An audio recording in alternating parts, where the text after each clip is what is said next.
ইমাম শাফি রহমতুল্লাহ আলাইহি বলেন, আমি যখন কোনো আহলুল হাদিসের ব্যক্তিকে দেখি আমার মনে হয় আমি মুহাম্মদ সাল্লাল্লাহু আলাইহি সাল্লামকে দেখলাম। মানুষ বলছে আহলে হাদিস ইংরেজদের জামানায় তৈরি। আলী ইবনু মাদানী কবেকার মানুষ? আহমদ ইবনু হাম্বল রহমতুল্লাহ আলাইহি বলছেন, আল্লাহর জমিনে যদি কোনো হক দল থাকে তার নাম হচ্ছে আহলুল হাদিস, আসহাবুল হাদিস। সাহাবীদের জামানা থেকে আহলুল হাদিস, আসহাবুল হাদিস বলা হতো। আহলে হাদিস, আসহাবুল হাদিসের অর্থ হচ্ছে যারা কোরআন এবং সুন্নাহকে মেনে চলে, এর নাম হচ্ছে আসহাবুল হাদিস, আহলুল হাদিস। ইমাম শাফি রহমতুল্লাহ আলাইহি বলেন, আমি যখন আল্লাহর জমিনে কোন আহলুল হাদিসের ব্যক্তিকে দেখি তখন আমার মনে হয় আমি নবী করিম সাল্লাল্লাহু আলাইহি সাল্লামকে দেখলাম। আপনার প্রশ্ন হতে পারে আহলুল হাদিস হবে আল্লাহ রসুলের মতো দেখতে, তার মানে আমাদের সোসাইটিতে, আমাদের সমাজে কোনো ব্যক্তি যদি টাকনুর নিচে কাপড় পরে ও যদি বলে আমি আহলে হাদিস, বুঝে নিতে হবে ওই লোক বাটপার।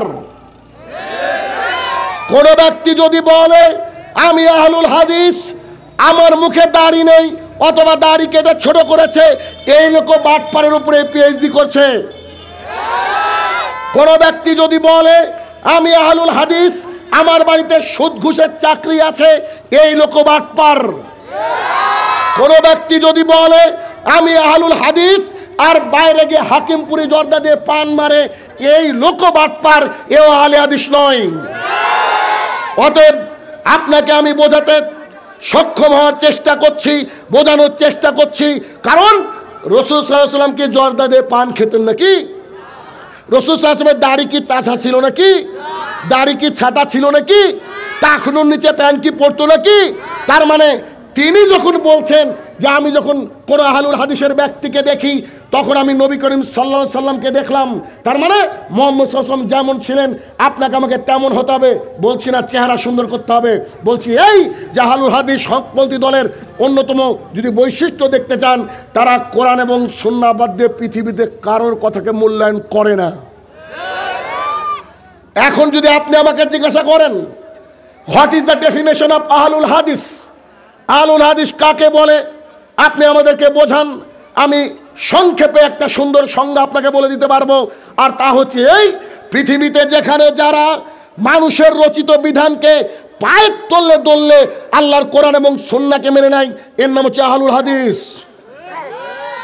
কি দিয়ে বুঝাবো আপনাকে আহলুল হাদিস কি? আমি আমার জীবনের একটা উদাহরণ দিলে আপনি আহলুল হাদিস আরো স্পষ্ট বুঝতে পারবেন। তারপরে এই দলের বৈশিষ্ট্য আপনাকে বলবো। দেখেন, আমরা ছিলাম পাক্কা হানাফি মানুষ। সৌদি আরবে যাওয়ার পর যখন দাওয়াত পেলাম, আমি যখন সৌদি আরবে একজন ইঞ্জিনিয়ারের পাশে গিয়ে সলাতে দাঁড়াচ্ছি, তখন আমি আর ওনার সাথে এত দূর পার্থক্য, তিনি সলাতের মধ্যে আমাকে টান মারলেন। এ দৃশ্য প্রথম দেখলাম। আরে সলাতের মধ্যে টান মারে মানে তো বিয়াদব লোক মনে মনে ভাবছি। সলাতের মধ্যে টান মারলেন, আমি তার কারণ আমার ইঞ্জিনিয়ার মানুষ, পায়ে পা লাগলে খারাপ লাগে, এটা আমি বুঝেছি, আমার বাপ দাদা আমাকে শিখিয়েছে এটা। তখন তিনি আমাকে টান মারলেন, টান মারার পরে সলাৎ শেষ করে বলছে যখন তুমি সলাতে দাঁড়াবে তখন পায়ে পা কাঁধে কাঁধ মিলে দাঁড়াবে। উনি আমাকে ইংরেজিতে বলেছেন, আমি আপনাদের বাংলায় বললাম।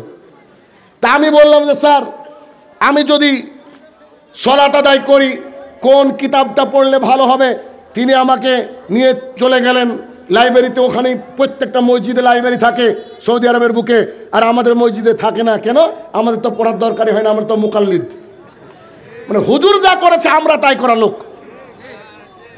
বেশিরভাগই। তো সূরা ফাতিহা পড়া বাদ দিয়েছে মানুষ হুজুরের জন্য, আর বিড়িকে মাকরু বলেছে মানুষ হুজুরের জন্য। উনি আমাকে নিয়ে গেলেন, আ কমপ্লিট গাইড অফ সোলা বলে একটা বই দিলেন ইংরেজিতে, যার লেখক হচ্ছে নাসিরউদ্দিন আলবানী রহমতুল্লাহ আলাইহি। ডক্টর জাকির নায়েকের মুখে থেকে শুনেছিলাম। বইটা যখন পড়লাম, পড়ে দেখছি যে আমি যা করি তার উল্টোটা হচ্ছে সহিহ হাদিস। জি বুঝতে পারেন? আমরা যা করি তার উল্টোটা সহিহ হাদিস। কেমন? এক, আমরা গিয়ে মসজিদ আগে বসে পড়তাম, রাসূল সাল্লাল্লাহু আলাইহি ওয়াসাল্লাম বলছে শোনো, তুমি যদি মসজিদে আসো তোমার আদব হচ্ছে 2 রাকাত সালাত আদায় করে তারপরে বসবা। যদি পাশে কোনো হানাফি ভাইদের মসজিদ থাকে, কালকে গিয়ে জোহরের সলাতে দেখবেন মানুষ দৌড়ে এসে আগে বসে তারপরে সলাত শুরু করে, ঠিক হাদিসের বিপরীত। দলিল আবু হুরায়রা রাদিয়াল্লাহু তাআলা আনহু বলেন, রাসূল সাল্লাল্লাহু আলাইহি ওয়াসাল্লাম খুতবা দিচ্ছিলেন। খুতবা মানে খুব কঠিন, কেউ কথা বলতে পারে না। আরে কথা তো বলতে পারে না, খুতবার মধ্যে কেউ যদি একটু ঘুমায় বা কোনো কথা বলে, তাকে যদি আপনি আমি বলে দাঁড়ান, মুহাম্মদ সাল্লাল্লাহু আলাইহি ওয়াসাল্লাম বলছে তোমার নামাজ নষ্ট হয়ে যাবে, তোমার সালাত নষ্ট হয়ে যাবে। কেন? খুতবার মধ্যে কোনো কথা চলে না, খুতবার মধ্যে কোনো কথা চলে না। রাসূল সাল্লাল্লাহু আলাইহি ওয়াসাল্লাম দাঁড়িয়ে খুতবা দিচ্ছেন এইভাবে। যখন তিনি দাঁড়িয়ে খুতবা দিচ্ছেন, একজন ব্যক্তি এসে বসে পড়েছে। কেন? এত বড় মানুষ দাঁড়িয়ে কথা বলছে, এখন যদি আমি কিছু করি খারাপ লাগবে। হয়তো তিনি ভাইরা আমার একটু ওইদিকে দেখেন তো, রাসূল সাল্লাল্লাহু আলাইহি ওয়াসাল্লাম খুতবা দিচ্ছেন, সঙ্গে সঙ্গে একজন ব্যক্তি এসে বসে গিয়েছেন। বসার সাথে সাথে মুহাম্মদ সাল্লাল্লাহু আলাইহি ওয়াসাল্লাম খুতবাকে থামিয়ে দিয়ে বলছে, ইয়া ফুলান আনতা কুম, এই কে বসলা, দাঁড়াও দাঁড়াও দাঁড়াও দাঁড়াও। উঠে বলছে, জি আমি বসেছি। তুমি কি সালাত আদায় করেছো? মুহাম্মদ সাল্লাল্লাহু আলাইহি ওয়াসাল্লাম খুতবা থামিয়ে দিয়ে বলছে, তখন বলছে লা ইয়া রাসূলুল্লাহ, না না না আমি তো সালাত আদায় করিনি। তখন মুহাম্মদ সাল্লাল্লাহু আলাইহি ওয়াসাল্লাম বলছে, সাল্লু রাকাতাইন কাবলা ইজলিস, বসার পূর্বে 2 রাকাত সালাত আদায় করতে হবে, এটা হচ্ছে মসজিদের আদব। এখন আপনাকে বলি, আদবের বিপরীতকে কি বলা হয়?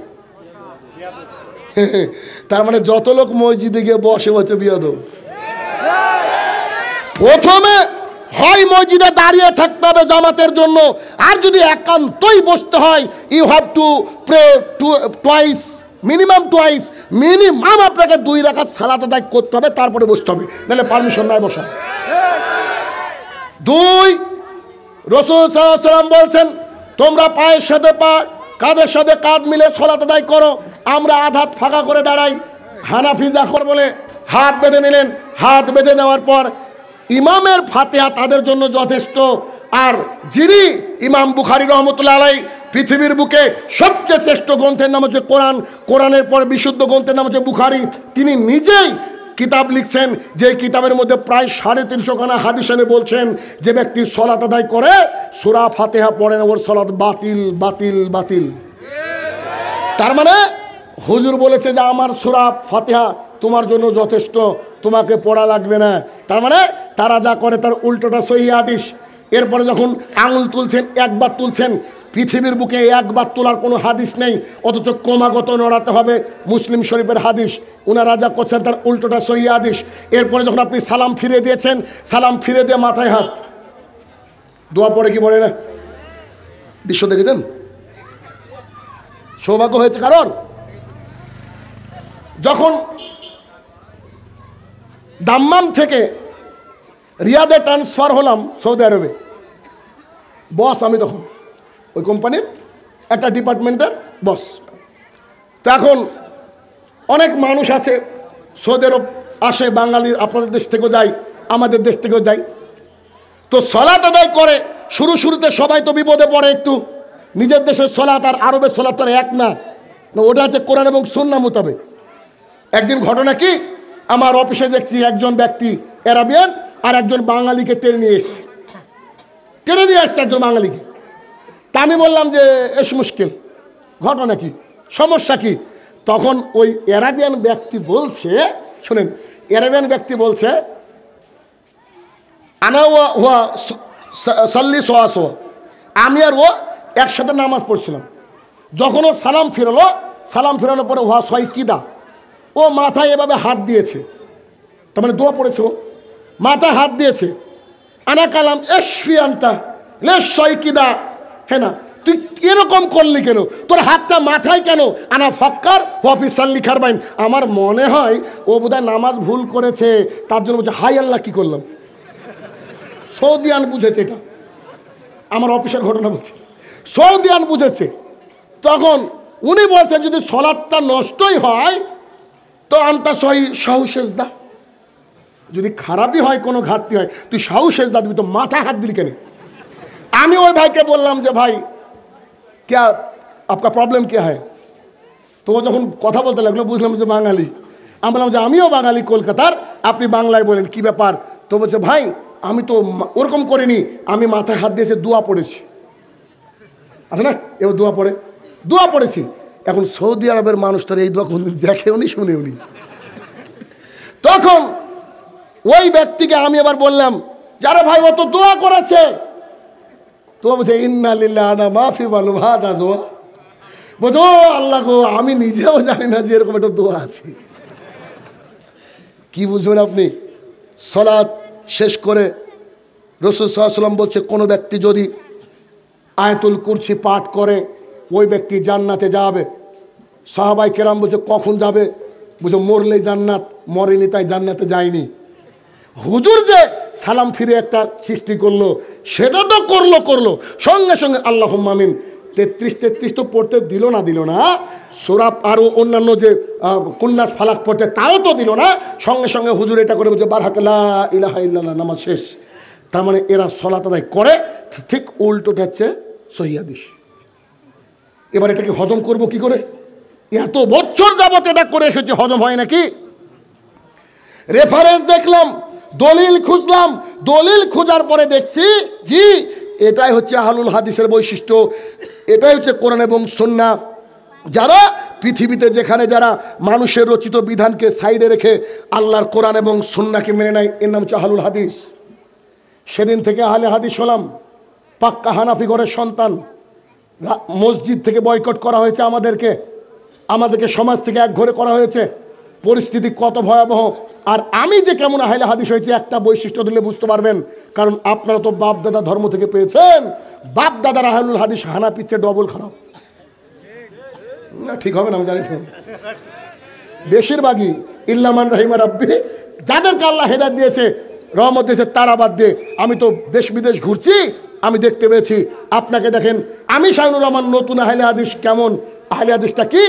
আমি যে গ্রামের মানুষ বিয়ে করেছি ওই গ্রামে আমার স্ত্রী ওই যে ক্যারি ব্যাগ বুঝেন কিনা, পলিথিনের ক্যারি ব্যাগ, তার মধ্যে একটা মোবাইল নিয়ে তার দাদার বাড়িতে যাচ্ছিল হেঁটে হেঁটে। হঠাৎ করে ক্যারি ব্যাগটা ফুটো ছিল, মোবাইলটা পড়ে গিয়েছে। তার দাদার বাড়ি এলাকার বড় মসজিদের সামনে, যে মসজিদ থেকে সুন্দর করে আমাদেরকে বের করে দেওয়া হয়েছে, বুঝলেন? তো যখন দেখলো মোবাইলটা হারিয়ে গিয়েছে, অন্য মোবাইল থেকে ফোন দিয়ে আমার স্ত্রী বলছে মোবাইলটা ছিল রাস্তায় পড়ে গিয়েছে, এখন ফোন করছি দেখছি সুইচ অফ। তা আমি বললাম যে পাকা লোকই পেয়েছে, সুইচ অফ করেছে মানে তো দিবে না। আমি বললাম হে আমার প্রতিপালক, যে নিয়েছে তাকে ক্ষমা করো। কি করবো, ভাইটা আমার জন্য কিয়ামতের মাঠে কেন দাঁড়াবে ভাই? একটা মোবাইলের দাম কত? 8-10 হাজার টাকা, যাক খালি বলি। তো আমি বললাম ঠিক আছে তুমি বাড়িতে আসো, অসুবিধা নেই, মোবাইল একটা কিনে নেব। সন্ধ্যাবেলা মাগরিবের সালাত শেষ, ছেলেকে ঘুমানোর জন্য মশারি টাঙান আপনারা, মশার জন্য। জি, ঢাকায় দেখলাম যে মানুষের মশা পুষে, এই বড় বড় মশা, সুবহানাল্লাহ। তো মশারি টাঙাচ্ছি, হঠাৎ করে বড় মসজিদের মাইক থেকে আওয়াজ আসছে, আসসালামু আলাইকুম, শাহিনুর রহমানের একটি ছোট মোবাইল হারিয়ে গিয়েছে, আপনারা যদি কেউ পেয়ে থাকেন আমাদের মসজিদে দিবেন অথবা তার বাড়িতে দিয়ে আসবেন। এভাবে দুবার ঘোষণা করে দিল। যখন ঘোষণা শেষ হলো, আমি এইরকম আওয়াজে বলছি, হে আমার প্রতিপালক, শাহিনুর রহমান যেন মোবাইলটা না পায়, আল্লাহুম্মা আমিন। আমি বলেছি, কথা হাসিন না ভাইয়ের আমার, বুঝবেন এর মধ্যে কথা আছে। আমার স্ত্রী সঙ্গে সঙ্গে চট করে, ও জানতো না, উঠে বলছে আরে বাবা এটা তো তুমি শাহিনুর রহমান, তোমার মোবাইল হারিয়েছে। তাই কেউ একজন জেনেছে, আমি তো বলিনি, কেউ একজন জেনেছে, মসজিদের মাইক থেকে ঘোষণা হচ্ছে। আমি আমার স্ত্রীকে বললাম আমি বুখারী, মুসলিম, আবু দাউদ, তিরমিজি, নাসাই থেকে 13খানা হাদিস জানি, যেখানে মুহাম্মদ সাল্লাল্লাহু আলাইহি ওয়াসাল্লাম বলছে মসজিদ থেকে কেউ যদি কোনো কিছুর হারানোর সংবাদ জাতির সামনে প্রচার করে তার জন্য বদদুয়া করতে হবে। মোবাইল শাহিনুর রহমানের হোক, ওর বাপের হোক, পৃথিবী নরেন্দ্র মোদীর হোক, তারপরেও মোবাইলের জন্য বদদুয়া হবে কেন? আমি আহলুল হাদিস, আমাকে আল্লাহ রসুল মসজিদ থেকে দোয়া যখন এরকম করতে বলেছে তখন বদদুয়া করতে বলেছেন। আমি আমার মোবাইল হোক আর যার মোবাইলে বদদুয়া হবে, এ চাইলে হাদিস। কথা বুঝতে পেরেছি এবার? তার মানে ছেলে প্যান্টটাকে জড়িয়ে এসেছে। এখন আপনাকে আমি বলবো, মুসলিম শরীফ হাদিস নম্বর 195, 195, যার প্যান্ট টাকনুর নিচে যাবে, যার জুব্বা, যার লুঙ্গি টাকনুর নিচে যাবে, আল্লাহ তাআলা কিয়ামতের মাঠে তার দিকে তাকাবেন না, তাকে মুক্ত করবেন না, আর সেই অংশটুকু জাহান্নামে যাবে। এই কথা শোনার পর সারা রাত্রি আপনি ঘুমাতে পারবেন না। সকাল হলে প্রথমে গিয়ে টেলারের কাছে গিয়ে বলবেন, বাবা আমার এই দুটো প্যান্টকে কেটে দাও। এর নাম হচ্ছে আহলুল হাদিস। এত হক কথা জাতির সামনে বলার পরেও মানুষ বিভ্রান্তির শিকার হয় কি করে, এ কথা বুঝতে পারি না। অতএব আলী ইবনু মাদানী রহমতুল্লাহ আলাই, আহমদ ইবনু হাম্বাল রহমতুল্লাহ আলাই, ইমাম শাফি রহমতুল্লাহ আলাই, বেশ কিছু সাহাবায়ে কেরাম পর্যন্ত এ কথাই জাতির সামনে প্রকাশ করেছেন, এ কথাই বলেছেন যে যারা আল্লাহর জমিনে হকপন্থী দল তারা হচ্ছে আসহাবুল হাদিস, আহলুল হাদিস, কোরআন এবং সুন্নাহ মাননেওয়ালা। এখন আমার কোনো হানাফি ভাই থাকতে পারেন, কোনো শাফি ভাই থাকতে পারেন, কোনো ভাই থাকতে পারেন, কিন্তু আল্লাহ রাসূল সাল্লাল্লাহু আলাইহি ওয়াসাল্লাম বলছে যারা সত্যের সাথে মিথ্যা কথাকে মিশ্রিত করে তাদের কিয়ামতের ভাগ্যে খারাপ আছে, কিয়ামতের মাঠে তার ভাগ্যে খারাপ আছে। এখন আমি কিয়ামতের মাঠের টেনশন করব না আপনার, বলেন বুঝেননি? শোনেন, তাই তো বলছি হুজুর বক্তৃতা দিতে উঠেছে, কেউ মিডিয়া বলছে যে 25 লাখ মানুষ হয়েছে। 25 লাখ মানুষ ধরতে পারে এমন ফিল্ড, এমন জায়গা বাংলাদেশে আছে? মানুষ মিথ্যা কথা বলার সময় যদি গাঁজাও খায় তো ওই গাঁজায় কি এক্সপায়ারি নাকি? বুঝেননি? আবার বলছে যে 10 লক্ষ মানুষ হয়েছে। আচ্ছা, বিরোধিতা করছি না, আমি শুধু বলছি জনাব আপনি প্রথম মাহফিলে উঠে বলেন এদেশে যত ছবি মূর্তি আছে, উঁচু কবর আছে, রাসূল সাল্লাল্লাহু আলাইহি ওয়াসাল্লাম আলীকে ভাঙতে নির্দেশ দিয়েছিলেন, দেখেন পরের মাহফিলে অর্ধেক নাই।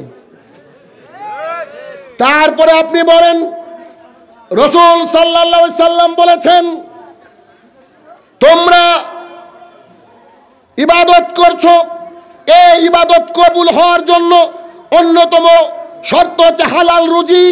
যারা এদেশের ডেস্টিনি চালায়, যারা এদেশে আশা ব্র্যাক চালায়, যারা এরকম লোনের সাথে যুক্ত থাকে, তাদের ইবাদত আল্লাহর কাছে কবুল হবে না। তুমি এই কথা বলো, দেখবা যে তুমি লোকই খুঁজে পাচ্ছ না।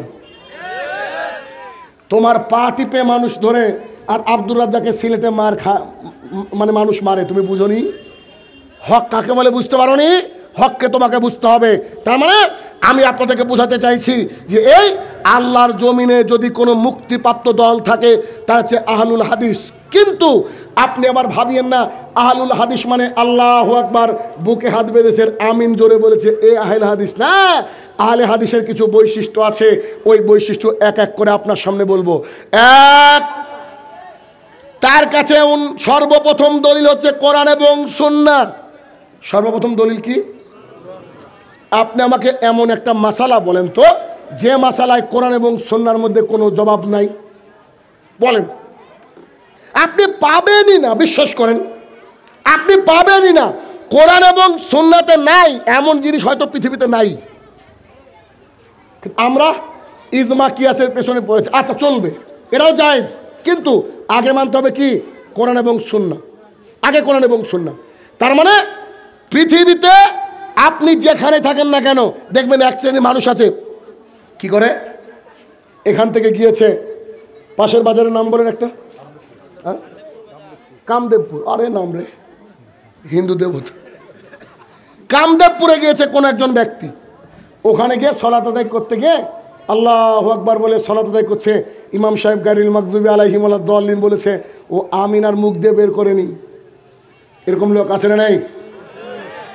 মনে করছে ঐক্য তৈরি করেছে, হচ্ছে গোল আলু, বুঝেননি? আমিন আমি কিয়ামত পর্যন্ত বলবো। কেন? আল্লাহ রসুল বলছে তুমি যখন ইমামের পিছনে থাকো আমিন বলো, তোমার আমিন, ইমামের আমিন আর ফেরেশতার আমিন যদি মিলেমিশে একাকার হয়, তোমার যত পাপ আছে তা যদি সমুদ্রের উপরে ফেরা পরিমাণ হয়, আমি আল্লাহ তাআলা সমস্ত পাপকে ক্ষমা করে দেব। তাহলে আহলুল হাদিস মুক্তিপ্রাপ্ত দলের প্রথম বৈশিষ্ট্য, তারা কোনো মত, কোনো ইজম, কোনো কারুর অন্ধ তাকলিদ করে না, তারা কারোর মুকাল্লিদ নয়। তারা যদি কারোর অন্ধ তাকলিদ করে, আল্লাহর জমিনে একজন ব্যক্তি, তার নাম হচ্ছে মুহাম্মদ সাল্লাল্লাহু আলাইহি সাল্লাম। আপনাকে আমি কি দিয়ে বুঝাবো?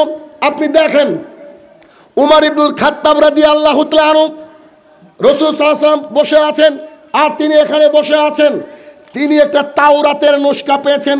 তাওরাত আল্লাহর তরফ থেকে নাজিলকৃত কিতাব, হক কিতাব, সত্য কিতাব। তিনি তাওরাতটাকে পড়ছেন পাশে বসে। হঠাৎ করে আবু বকর রাদিয়াল্লাহু তাআলা আনহু আসলেন, এসে দেখছেন রাসূল সাল্লাল্লাহু আলাইহি ওয়াসাল্লামের মুখটা একদম লাল বর্ণ ধারণ করেছে। খুব রেগে গেলে মানুষ, ফর্সা মানুষ লাল হয়ে যায়, রাসূল সাল্লাল্লাহু আলাইহি ওয়াসাল্লাম লাল হয়ে গেছে। তখন তাকে বলছে, কি ব্যাপার উমর, তুমি করো কি? তো বলছে যে কই কি করি, আমি তো তাওরাত পড়ছি। তখন তিনি বলছেন, তুমি আল্লাহ রসুলের দিকে তাকিয়ে দেখো। আমি তার দিকে তাকিয়ে দেখলাম, দেখে আমার মনে হলো যে তিনি কষ্ট পেয়েছে। আমি সঙ্গে সঙ্গে বললাম, হে আল্লাহ রসুল, আমার আব্বা আমার আম্মা আপনার উপরে কুরবান হোক, আপনি আমাকে বলেন ঘটনা কি। তখন মুহাম্মদ সাল্লাল্লাহু আলাইহি ওয়াসাল্লাম বলছে, আরে তুমি আমার পাশে বসে তাওরাত পড়ছো, লাউ কানা মুসা হাইয়ান, এখন যদি মুসা জীবিত হয়। মুসাকে কালিমুল্লাহ, আল্লাহর রসুল, আল্লাহর জমিনের শেষ নবী মুসা আলাইহিস সালামের নাম আল্লাহ তাআলা কোরআনে সবচেয়ে বেশি বলেছেন। এত বড় নবী তিনি, যে নবীর সাথে সরাসরি আল্লাহ কথা বলেছেন, যাকে কালিমুল্লাহ বলা হয়, তার নাম হচ্ছে মুসা আলাইহিস সালাম। তিনি এত বড় নবী, আল্লাহ 50 ওয়াক্ত সালাত দিয়েছিলেন মুসলমানকে, তার কাছে এসে ঘুরে ঘুরে গিয়ে 5 ওয়াক্ত সালাত করা হয়েছে। তিনি এত বড় মাপের নবী, যিনি ফিলিস্তিনের ওই যে বাইতুল মুকাদ্দাসের মসজিদের ঢিলছোড়ার দূরত্বের জায়গায় তিনি আছেন। তিনি এত বড় নবী, তাকে আসমানি কিতাব দেওয়া হয়েছে। মুহাম্মদ সাল্লাল্লাহু আলাইহি ওয়াসাল্লাম লাউ কানা মুসা হাইয়ান, আজকে যদি মুসা জীবিত হয়, সেও আমার পেছনে থাকবে, আর তুমি তার কিতাব পড়ো। হ্যাঁ, কথা বোঝাতে পেরেছি? মানে মুসা আসলে কাকে মানবে? মুসার যে গ্রন্থ আল্লাহ দিয়েছে ওকে আর চলবে কি? ওরা চলবে না। কেন? মুহাম্মদ সাল্লাল্লাহু আলাইহি ওয়াসাল্লাম চলে গেছে, আর তুমি আজকে তাওরাত পড়ো। এবার হুজুর বলছে যে আমার হুজুর বলেছে। কিসের তোমার হুজুর গো? হ্যাঁ, যেখানে মুসা আলাইহিস সালাম চলে না। দলিল ছাড়া ইসলামে কোনো কিচ্ছু চলবে না। তাহলে আহলুল হাদিসের প্রথম বৈশিষ্ট্য, যদি কেউ কিছু আপনাকে জিজ্ঞাসা করে, প্রথমে কি বলবেন? কুল হাতু বুরহানাকুম, কই দলিলটা দেন তো দেখি। দলিল লাগবে। এখন আপনাদের প্রশ্ন হতে পারে, দলিল কবে থেকে আবিষ্কার হলো? জি, যেদিন থেকে পৃথিবী সৃষ্টি হয়েছে, আল্লাহ ধর্মকে পাঠিয়েছেন আল্লাহর জমিনে, সেদিন থেকে দলিল আছে। দলিল দেখেন, আব্দুল্লাহ ইবনে মাসউদ রাদিয়াল্লাহু তাআলা আনহু বলেন, আল্লাহর লানত, মহিলারা একটু ভালো করে, আল্লাহর লানত ওই মহিলাদের উপরে যে মহিলারা উল্কি আঁকে। উল্কি কি? ইংরেজিতে যার নাম হচ্ছে ট্যাটু। বর্তমানে চলছে ঘাড়ের এখানে, পেছনে, কোমরে, কত জায়গায় এখন ট্যাটু করছে। বিভিন্ন মেলায় বসে ট্যাটু মারে, দেখেছেন? এর হচ্ছে ট্যাটু। তিনি বলেন, আল্লাহ তাআলার লানত তাদের উপরে যারা নিজের শরীরের উপরে উল্কি আঁকে, ট্যাটু করে, যারা আইব্রুকে প্লাক করে। আপনার মা করে, আপনার বোন করে, বাড়ি থেকে খোঁজ নেবেন। আইব্রু প্লাক মানে এটাকে দেখবেন ওই স্বর্ণা দিয়ে না কি দিয়ে তুলে নেয়, সুন্দর চিকন করে, দেখতে কত সুন্দর লাগে, ও নিজে মনে করে।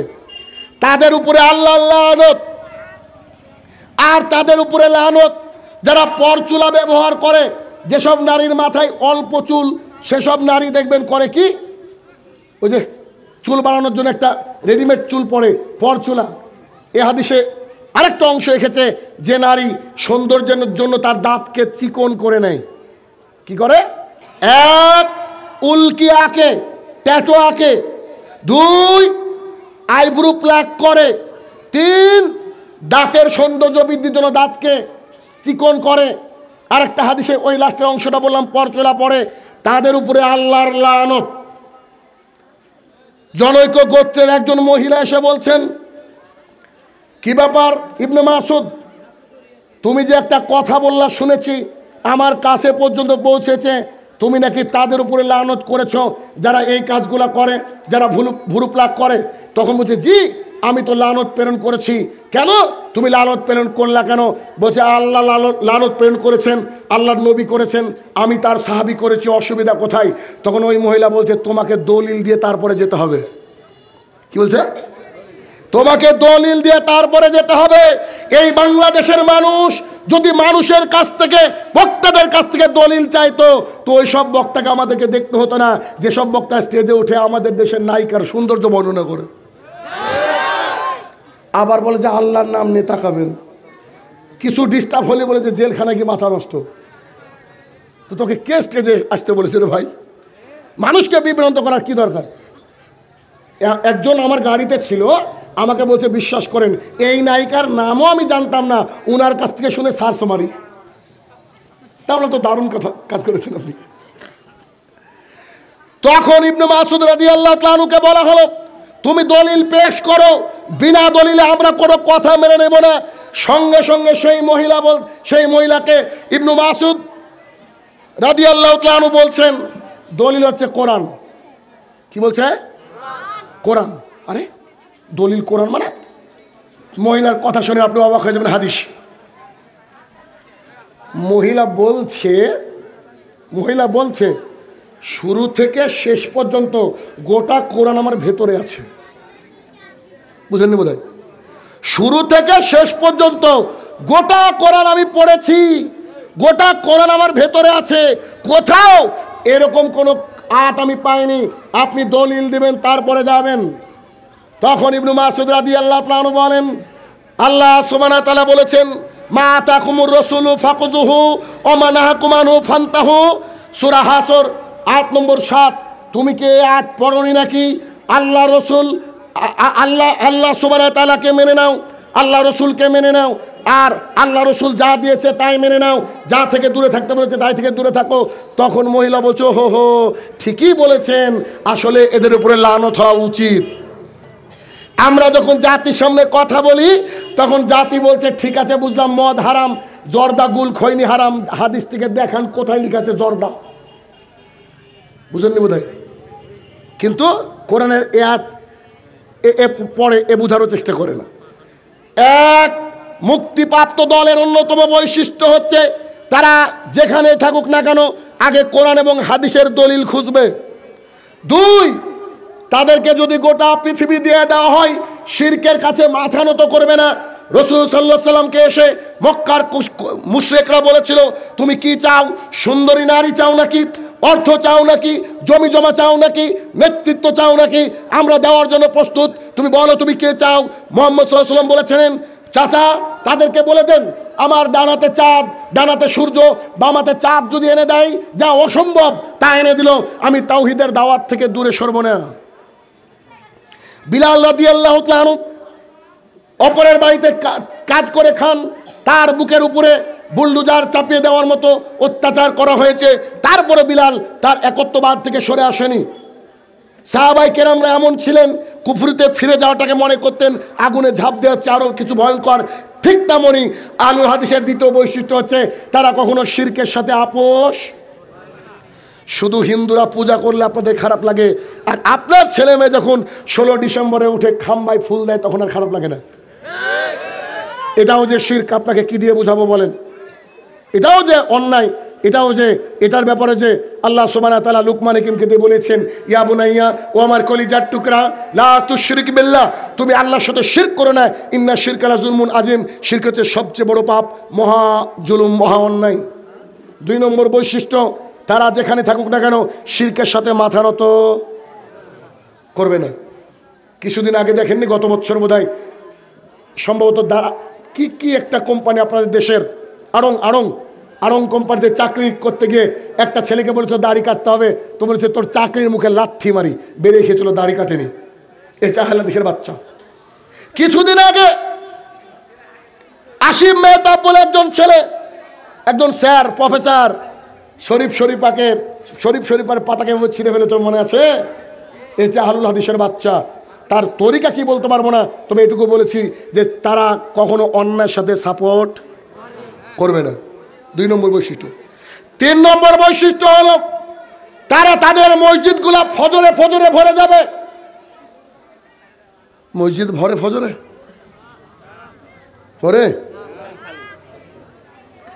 আবু হুরায়রা রাদিয়াল্লাহু তাআলা আনহু বলেন রাসূল সাল্লাল্লাহু আলাইহি সাল্লাম বলেছেন মুনাফিকদের কাছে সবচেয়ে ভারী সালাত, ভারী নামাজ হচ্ছে এশার নামাজ আর ফজরের নামাজ। যারা এশাতে যায় না, যারা ফজরে যায় না, যাদের কাছে ভারী মনে হয় তাদেরকে মুনাফিক বলেছেন মুহাম্মদ সাল্লাল্লাহু আলাইহি সাল্লাম। বুরায়দা রাদিয়াল্লাহু তাআলা আনহু বলেন রাসূল সাল্লাল্লাহু আলাইহি সাল্লাম বলেছেন যেই ব্যক্তি আমাদের আর কাফেরদের মাঝে পার্থক্য হচ্ছে সালাত। যেই ব্যক্তি সালাতকে ছেড়ে দিল ওই ব্যক্তি কাফের, আর যে ব্যক্তি সালাতকে ধরে রাখলো ওই ব্যক্তি মুসলমান। ওই যে ছোট্ট বাচ্চাটা বক্তৃতা করছিল তার মধ্যে হাদিসটাকে উল্লেখ করেছিল যে আমাদের মাঝে আর তাদের মাঝে পার্থক্য সৃষ্টি করে সালাত। আল্লাহর জমিনে এটা এমন একটা ইবাদত যে ইবাদতের ক্ষেত্রে বদল চলে না। সিয়াম আল্লাহর জামানায় সবচেয়ে দামি ইবাদত। কেন? আবু উমামা বাহিলি রাদিয়াল্লাহু তাআলা বলেন, আল্লাহ রাসূল সাল্লাল্লাহু আলাইহি সাল্লাম আপনি আমাদেরকে বলেন আল্লাহর জমিনে সবচেয়ে দামি ইবাদত কি? মুহাম্মদ সাল্লাল্লাহু আলাইহি সাল্লাম বলে সিয়াম পালন করো, রোজা রাখো। আচ্ছা বুঝলাম, তারপরে দামি ইবাদত কি? বলছে তোমরা সিয়াম পালন করো, রোজা রাখো। আচ্ছা বুঝলাম, তারপরে বলেন দামি ইবাদত কি? তখন মুহাম্মদ সাল্লাল্লাহু আলাইহি সাল্লাম বলছে তোমরা সিয়াম পালন করো। সিয়ামের মতো দামি ইবাদত আল্লাহর জমিনে নাই। কি দিয়ে বুঝাবো সিয়াম এত বড় দামি ইবাদত?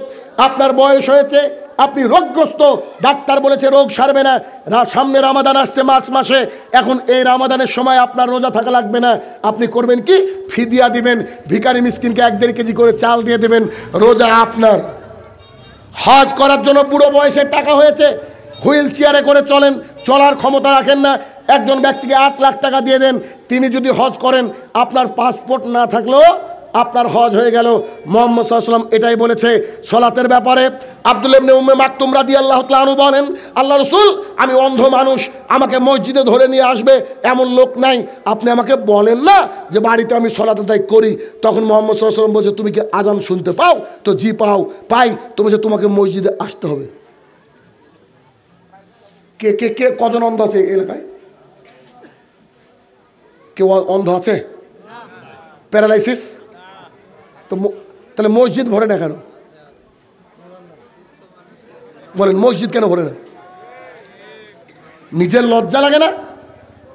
এই দুটো পাকে আল্লাহ থামিয়ে দিতে পারে, এটাকে আপনি বুঝেন না? এই বছরের সফরে, এবছরের সফরে রংপুর একটা মাহফিল, একজন ব্যক্তি একটা ডেট নিল, বাস্তবতা দেখায়। একজন ব্যক্তি আমার একটা ডেট নিল, ডেট নেওয়ার কিছুদিন পর আমাকে ফোন করে বলছে আপনার কি ভিসা হয়েছে? যেমন আজকের মাহফিল নিয়ে টেনশনে ছিলেন কি ছিলেন না? কমিটিরা খুব টেনশনে থাকে। কেন বলেন তো? আজকে আপনাদের এখানে আসছি, কালকে প্রোগ্রাম আছে রানীর বন্দর, চিরির বন্দর। তা আমাকে বলছে আপনি একটু মাগরিবের নামাজ ধরে নিছে। তাহলে কেন ভাই? বলছে আমরা বুঝেন না, ভারতের বক্তা নিয়েছি, যদি বাইচান্স কোনো কারণে না আসেন তো পাবলিক আমাদেরকে বাস দিবে। আসলে তো তাই, পাবলিকও চাপে থাকবে। আজকে আমি এখানে কথা দিয়ে যদি না আসতাম, ভালো ভালো লোকগুলাকে গালি দিতেন আপনারাই। বলেন দিতেন না? কি বলতেন? ও শালারা শয়তান, বলেই নি মনে হয় বক্তাকে, ও জানি না মনে হয়, এই কথা এভাবে বলতেন কি বলতেন না? আমি তো চিনি না, পাবলিক তো চিনি। তো সবাই চাই, সবার মধ্যে একটা চাওয়াটা কি? যে আমরা সঠিক সময় যেন ওখানে পৌঁছাই। আমাকে ফোন দিয়ে বলছে আপনার কি ভিসা হয়েছে? ভিসার একটা কপি নিয়ে পাঠিয়ে দিলাম। ভাই আল্লাহ জীবিত রাখলে আপনার সাথে সাক্ষাৎ হবে, টেনশন কিসের? ঠিক তার 4 দিন পর মালদা, নাম শুনেছেন মালদা? এ তো এখান থেকে কাছেই তো, তাই না? মালদা দিনাজপুর। ঠিক আমি ইন্ডিয়াতে পার হওয়ার পরের দিনে আপনাদের এই দিনাজপুর আসতে হবে আমাকে। আমাদের বাড়ি থেকে 350 কিলো রাস্তা। তো এখন আমি যখন মালদা প্রোগ্রাম করে বাড়ি ফিরছি, ফারাক্কা ব্যারেজের কিছুটা আগে ও ভাই একজন মেসেজ করলো আমাকে, মোবাইলটা তুলে মেসেজ দিয়ে দেখছি যে হ্যান্ডবিল থাকে না জলসার ইস্তেহার, এইটা পাঠিয়ে দিয়েছে। দ্বিতীয় বক্তা যিনার সাথে আমার কথা হয়েছিল, গোল করে লম্বা করে দাগ দিয়ে আমাকে লিখেছে এই বক্তা আল্লাহর ডাকে সাড়া দিয়ে কিছুক্ষণ আগে চলে গেল, মারা গেছিল উনি। আল্লাহর ডাকে সাড়া দিয়ে চলে গেছেন। তার কত স্বপ্ন ছিল আমার সাথে বক্তৃতা করবে, আমার সাথে খাবে, একসাথে থাকবে, কথা বলবে, কিন্তু আল্লাহ তাআলা তাকে নিয়ে নিয়েছে। কোনো গ্যারান্টি আছে? আজকে যারা এখানে উপস্থিত রয়েছি ফজর পর্যন্ত জীবিত থাকবার কোনো গ্যারান্টি আছে কি? এর যদি গ্যারান্টি না থাকে, আপনি আমি কত বড় খারাপ মানুষ হলে আল্লাহ সুবহানাহু ওয়া তাআলা এদাতকে বাদ দিয়ে আমরা ফজরে ঘুমিয়ে থাকতে পারি। শোনেন, 5 ওয়াক্ত সালাত আদায় না করলে একজন মানুষ মুসলমান থাকে না। শুধু জুমার দিনে যারা যায় এরা মুসলমানেরা বাটপার, আমার কাছে বাটপার। কেন? পৃথিবীর জমিনে আপনি যেখানে চাকরি করেন সপ্তাহে 6 দিন ডিউটি, 5 দিন কামাই করে 1 দিন ডিউটি করে বেতন পাবেন? কোম্পানি রাখবে? এত যে আপনি সালাতকে ত্যাগ করেন, আল্লাহ তাআলা কি আকাশ থেকে আপনাকে পাথর পাঠিয়েছে, ভূমিকম্পতে মেরে ফেলেছে? এখনো তো সুস্থ রেখেছে আল্লাহ। আপনাকে আমি কষ্ট দিচ্ছি আর একটু। কেমন? একটু। এই রাস্তা, এটা হচ্ছে আপনাদের গ্রামের রাস্তা। এই রাস্তায় কোনোদিন, যাদের বয়স বেশি হয়েছে তারা উত্তর দিবেন, এই রাস্তায় কোনোদিন কোনো নারী এবং পুরুষকে জেনা করতে, সহবাস করতে দেখেছেন রাস্তার উপরে? দেখেছেন? কিন্তু এলাকায় জেনা হয় কি হয় না? প্রেম হয় কি হয় না? তারা প্রেম করে, জেনা করে কোথায়? গলিতে, চিপায় চাপায়, খুব গভীর অন্ধকারের মধ্যে, চারিদিক জানলা দরজা লাগিয়ে। এই রাস্তার উপরে কাউকে দেখেছেন নাকি মদের বোতল নিয়ে মদ পান করছে? করে না? কিন্তু মদ কি এলাকার লোক খায় না নাকি? খায় গোপনে, ঠেকে বসে, কোনো বারের মধ্যে বসে। মানুষ জেনা করে লুকিয়ে লুকিয়ে, মদ খায় গোপনে গোপনে। তারা কিন্তু ইমানদার না, তাও গোপনে করে। কিন্তু এখানে চায়ের দোকানে চায়ের কাপটাকে হাতে ধরে আছে, এক হাতে সিগারেট, এক হাতে চায়ের কাপ, অথবা খালি চায়ের কাপ। মসজিদে মুয়াজ্জিন বলছে হাইয়া আলাস সালাত। এই ব্যক্তি কি হাইয়া আলাস সালাত ডাকটা শুনতে পায়নি? পেয়েছে। এই ব্যক্তি ডাকটাকে শুনতে পেয়ে যাচ্ছে না। আচ্ছা, যাচ্ছে না মানে এ কি নিজে বলছে না যে আমি যাব না? বলতে পারছি না। ধরেন আমি যদি এই বাচ্চাকে বলি যে বাবু তুমি এদিকে আসো, আবার বলছি এদিকে আসো, আবার বলছি এদিকে আসো, এখন ও যদি না শুনে কি করবো আমি? ওকে আমি না কিছু করলে আপনারা ধরে আনবেন কিনা আমার কাছে? মুয়াজ্জিন এই গ্রাম যেদিন থেকে সৃষ্টি হয়েছে এদিন থেকে আজান দেয়। হাইয়া আলাস সালাত মানে মসজিদ আসো বলে। তো আপনি যখন যাচ্ছেন না মানে আপনি বাহাদুরি দেখাচ্ছেন কিনা? বাহাদুরি দেখাচ্ছেন। তার মানে আমি আপনাদেরকে বলতে চাইছি, দেখেন বিরলের মানুষ কান খুলে শুনে রাখুন, একটা জেনাকার, জেনাকারিনী জেনা করে গোপনে বসে, একটা মদখোর, হারামখোর, হেরোইনখোর, চুয়ানিখোর, সে গোপনে বসে হেরোইন খায়, মদ খায়, চুয়ানি খায়। কিন্তু একটা লোক সরাসরি চায়ের দোকানে বসে আছে আর মসজিদে যায় না। তার মানে এই লোক একটা বেশ্যা মহিলার চেয়ে খারাপ, এই লোক একটা জেনাকার পুরুষের চেয়ে খারাপ, এই লোক একটা ডাকাতের চেয়েও খারাপ, নেতার চেয়েও খারাপ, হারামির চেয়েও খারাপ।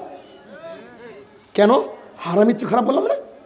দেখবেন যারা ঘুষ খায় টেবিলের তলে খায়, যখন কোনো ব্যক্তি ঢুকে ইশারা মেরে দেয়, সিসিটিভিটাকে বদ্ধ করে দেয়। মানে হারামখোর, প্রকাশ্যে হারামখোরিতা করে না, কিন্তু একজন বেনামাজি ঠিক তার পাশের যে দোকানে বসে ক্যারাম বোর্ড খেলছে সারা রাত, অথচ ওইখানে আজান হচ্ছে। চায়ের দোকানে আড্ডা দিচ্ছে দিন রাত, টিভি চলছে, তারপরে সেই লোক সালাত আদায় করে না। তার মানে বুঝে রাখুন, যদি এই ধর্মজয়ীনের হাজিপাড়ার মানুষের যদি আল্লাহ তাআলা পাঁচকে নষ্ট না করে দেয়, যদি পাঁচটে অকেজো না হয়ে যায়, তাহলে দেখি আজকে ফজরে কতজন উপস্থিত থাকেন। শোনেন, সালাত ছাড়া একজন মানুষ মুসলমান থাকতে পারে না। অতএব যদি কেউ বলেন আমি আহলে হাদিস, আমি সালাত আদায় করি না, আমি দাঁড়িয়ে রাখি না, তাহলে আপনার নাম আমি দিয়ে গেলাম, আপনি আহলে হাদিস না, আপনি আহলে খবিশ। আহলে হাদিস মানে কোরআন এবং সুন্নাহ মানতে হবে। ওই যে শাহিনুর রহমান বলেছে না, মোবাইল যদি তোর বাপেরও হয়, মোদিরও হয়, তোর বাপের কি বদদুয়া তো হবেই। 3 নম্বর বৈশিষ্ট্য, তারা সালাত আদায় করবে যে কোনো মূল্যে। 4 নম্বর বৈশিষ্ট্য হচ্ছে তাদের মেয়েরা যারা বাড়িতে থাকবে তাদের মেয়েদের সৌন্দর্য জাতি দেখবে না। আল্লাহ তাআলা কোরআনুল কারীমের 33 নম্বর সূরার 33 নম্বর আয়াতে বলছে ওয়াকারনা ফি বুয়ুতিকুন্না ওয়ালা তাবাররুজনা তাবাররুজাল জাহিলিয়াতিল উলা। এই মহিলারা শোনো, তোমরা বাড়ির মধ্যে থাকো, খবরদার জালাতের যুগের মতো নিজেকে দেখে বেরিও না। এখন আমি জানতে চাইছি এই হাজীপাড়ার কত % মহিলা বুরকা পরে? 100-তে কতজন মহিলা বুরকা পরে এটা বলেন না, একটা আইডিয়া। হ্যাঁ, ইনি বলছেন 90% পরে, এখন পরে। তার মানে আলহামদুলিল্লাহ অন্ততপক্ষে কিছুটা হলেও ভালো আছে। 10% লোক হিজরা থাকলে আমাদের যায় আসে না কেন? রাসূল সাল্লাল্লাহু আলাইহি ওয়াসাল্লাম বলেছে আমার সেরা শাবাব মানিস্তাতা মিনকুমুল বাআত ফালিয়াতাজাওয়াজ। এই যুবকের দল শোনো, তোমার যদি ক্ষমতা থাকে বিয়ে করো, তো যার বউ পর্দা ছাড়া আসে ও হচ্ছে ক্ষমতাহীন পুরুষ, মানে হিজরা। কিছু করার নেই। কেন? মোহরানা আমি দিলাম, ধাক্কা মারবা তুমি, খেতে দিয়ে আমি, তেল সাবান দিয়ে আমি, আর তুমি ধাক্কা মারবা বেটা। আমি কাপুরুষ, কারণ কাপুরুষের বউ পর্দা করে না, আর সুপুরুষের বউ পর্দা করে। আবু হুরায়রা রাদিয়াল্লাহু তাআলা আনহু বলেন, রাসূল সাল্লাল্লাহু আলাইহি ওয়াসাল্লাম বলেছেন, গোটা দুনিয়াটা সম্পদ আপনাদের নিকটে। বাজারের নাম কি বললেন? কিপুর? কামদেবপুর। কামদেবপুরে 1 কাঠা জমির দাম কত গো? 1.5 লাখ 2 লাখ। ঢাকার বুকে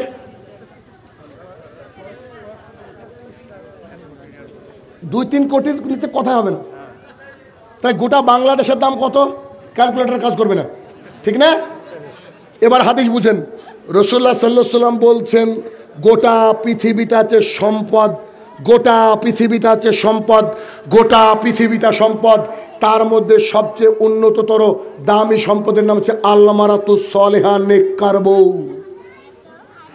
1 কাঠা জমির দাম যদি 4 কোটি টাকা হয়, আল্লাহ রসুল বলছে তোমার বউয়ের দাম পৃথিবীতে সবচেয়ে বেশি। সেই বউকে কি করে পঞ্চায়েতের ষাঁড়ের মতো ছেড়ে দেন আপনি? আছে না হিন্দু ভাইরা কিছু ষাঁড় ছেড়ে দেয় দোকানে, একবার এই ফলের দোকানে কামড় মারে, ওই ফলের দোকানে। তো আপনার বউ কি ষাঁড় নাকি? কেন ছেড়ে দিয়েছেন আপনি? নির্লজ্জ বেহা। আবার নিজেকে বলছেন আমি আহলুল হাদিস। আপনার লজ্জা লাগা উচিত, না যে পাশে নদী থাকলে মরেন ডুবে। আর যদি তাও না থাকে, আমার কাছ থেকে টাকা নিয়ে যাবেন, 20 লাখ টাকা দিব আমি, খেয়ে মরে যাবেন। আপনি কেন আহলে হাদিস? আপনার তো আহলে হাদিস হওয়ার যোগ্যতা নাই। আহলুল হাদিসের মেয়েদেরকে কেউ দেখতে পাবে না, কথা সত্য। সে মহিলা সাজবে তার স্বামীর জন্য, সে যেভাবে খুশি সাজবে, যেভাবে খুশি পোশাক পরবে, অথবা উলঙ্গ থাকবে কার জন্য? তার স্বামীর জন্য। কিন্তু ও যদি বাড়ির থেকে বেরোতে চায়, তাহলে কি করবে? পর্দা করবে। পৃথিবীর ইতিহাসে সবচেয়ে বেশি টিকটকার বাংলাদেশেই বেশি। শুনেছি ঢাকার অলিতে গলিতে নাকি নিজের যৌবন বিক্রি করে একটা মহিলা 1 রাতে নাকি 20,000-30,000 টাকা কামায়। এমনও যৌনকর্মী আছে, বেশ্যা পতিতা মহিলা আছে, কিন্তু যারা টিকটকে টিকটক করে তারা শুধু লাইক আর কমেন্টের বিনিময়ে যৌনতা বিক্রি করে। কত বড় নির্লজ্জ! অথচ বলে আমরা শিক্ষিত নারী। ছি ছি ছি, তুমি বলে শিক্ষিত নারী, তোমার লজ্জা করে ডুবে মরা উচিত। এই নারী শিক্ষিত হতে পারে না, এই নারী মুসলমান হতে পারে না। কেন? মুসলমানদের মহিলাদের এত বেশি দাম, এত বেশি দাম, পৃথিবী বিক্রি করলে অত দাম হয় না। আবু হুরায়রা রাদিয়াল্লাহু তাআলা আনহু বলেন, রাসূল সাল্লাল্লাহু আলাইহি সাল্লাম বলেছেন, 2 শ্রেণীর মানুষকে আমি দেখিনি, তারা তো জান্নাতে যাবে না, জান্নাতের গন্ধ পাবে না। জান্নাতের গন্ধ পাওয়া যায় 40 বছরের দূরের রাস্তা থেকে।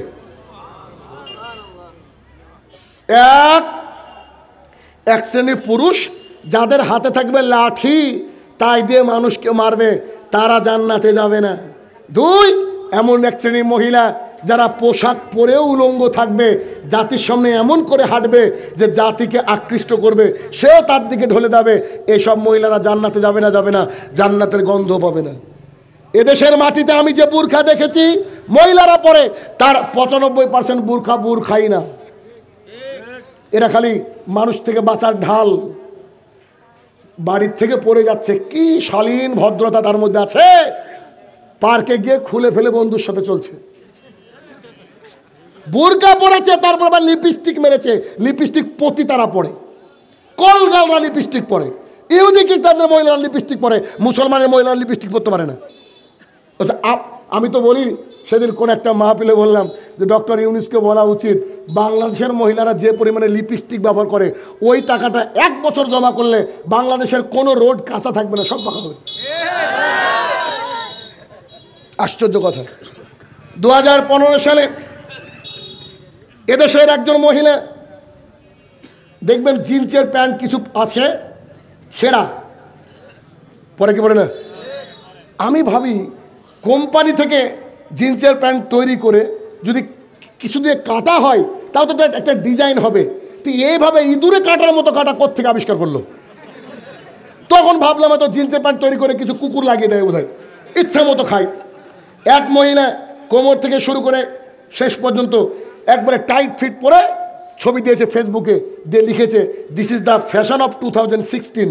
এটা হচ্ছে 2016-র ফ্যাশন। 15-র দিকে লিখছে। মুসলমানের বাচ্চা গিয়ে কমেন্টস করছে, বলছে মাশাল্লাহ। কি বলছে?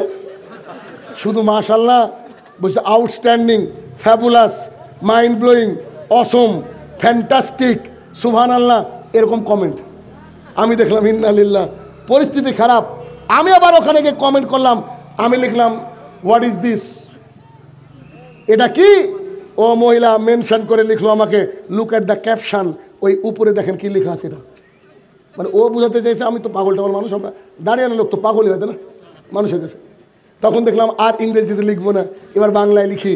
তো যে কথাটা বলেছিলাম এই লেখাটা ভাইরাল হয়েছিল, জানি না কেউ জানেন কিনা। আমি বলেছিলাম নগ্নতা যদি ফ্যাশন হয়, ধর্ষণ শারীরিক ব্যায়াম। বুঝলেননি? তোমার ছিঁড়া ছেঁটা যদি ফ্যাশন হয়, তো একজন ভাই তোমাকে ধর্ষণ করেছে, শীতকালে বডি গরম করেছে, কি হলো? ব্যায়াম করেছে। বুঝলেননি? তোমার নগ্নতা যদি ফ্যাশন হয়, তো ধর্ষণ শারীরিক ব্যায়াম। বিজ্ঞানীরা বলছে কোন মহিলাকে যদি কোনো পুরুষ উলঙ্গ বারবার বারবার বারবার দেখে, তাহলে সমাজে ধর্ষণ বেড়ে যাবে। আর এখন তাই হচ্ছে। আজ থেকে 70 বছর আগে এত ধর্ষণ হতো না, এখন একটা 5 বছরের বাচ্চাও নিস্তার পায় না হায়নাদের এই পশুদের কাছ থেকে।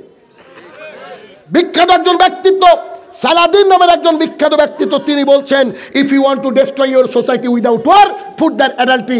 তোমরা যদি তোমাদের সমাজকে ধ্বংস করতে চাও যুদ্ধ ছাড়া, তাহলে সেই সমাজে নারীদের পোশাক খুলে নাও, একটা সমাজ ধ্বংস হয়ে যাবে। তার প্রমাণ আপনাদের দেশের বহু জায়গা। এখন আর আগের মতো মজা পাই না বাংলাদেশে এসে। ছোটবেলা যখন বাংলাদেশে আসতাম, আমি মনে করতাম বাংলাদেশের মহিলাদের যে পোশাক, এই পোশাক এত সুন্দর শালীন, এত সুন্দর ভদ্র, অথচ এখন বেশিরভাগই জিন্স বালি পারাপাত দেখা যায়। বুঝলেন বোধ হয়? বেশিরভাগ দেখা যায়। তাহলে কি? আচ্ছা, তারা যা হোক, আমাদের কোনো আপত্তি নেই। তারা পাপ করবে, জাহান্নামে যাবে, অসুবিধা আছে কি? অসুবিধা নাই। আমাদের সমস্যা জায়গা আছে, আমরা যারা নিজেকে মুক্তিপ্রাপ্ত দল মনে করি, আল্লাহ হাদিস মনে করি, তার বউ বাচ্চা এভাবে ঘুরতে পাবে না। 6 নম্বর অন্যতম বৈশিষ্ট্য হচ্ছে তারা যে রুজি খাবে, সেই রুজি হবে হালাল। পান, বিড়ি, জর্দা, গুল, সিগারেট দোকানে বিক্রি হলে ওই দোকানের টাকা নিয়ে সেই যদি চাল কিনে খান, তাও হারাম। সুদের শুয়োরের গোস্ত হারাম। কে বলল? সুদের টাকায় খাসির গোস্ত কিনে খাওয়া হারাম। এমনও লোক আছে ঢাকায় গিয়ে বলছে যে হালাল করা আছে তো, অথচ পকেটে সুদের টাকা।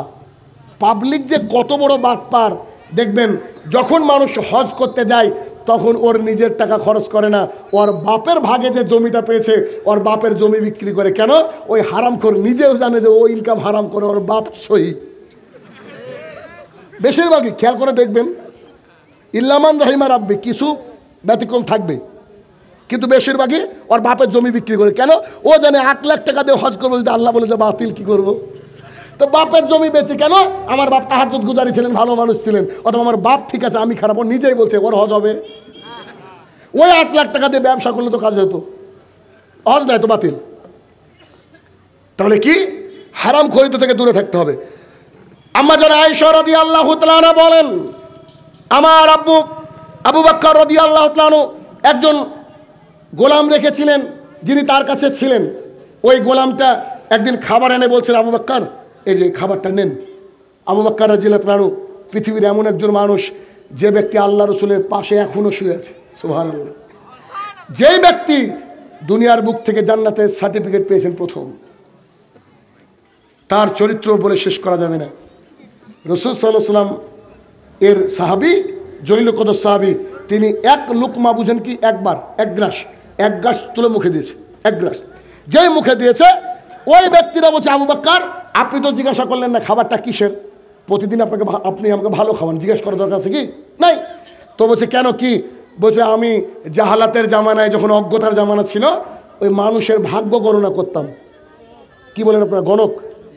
গণকি করতাম। গণকি তো না, বাটপাড়ি আর কি, গণকি করতাম। তো ওই জাহালাতের জামানায় তার হাত দেখে বলেছিলাম, সে আমাকে কোনো হাদিয়া দিয়েছিল না। অনেক দিন পর আজকে দেখা এই খাবারটা হাদিয়া দিয়েছে আর আপনি খেয়ে নিয়েছেন। আচ্ছা বলেন তো, যিনি জান্নাতের সার্টিফিকেট পেয়েছেন তিনি তো অজান্তেই খেয়েছেন, এই খাবারটা পেটে থাকলে তিনি জাহান্নামে যাবেন? তারপরে আবু বকর, কোনো প্রশ্নে ওঠে না। আয়েশা রাদিয়াল্লাহু তাআলা বলেন, আমার আব্বু তার এই আঙুলটা গলার মধ্যে ঢুকিয়ে দিল, বমি করে সব তুলে দিল। বলেন এবার।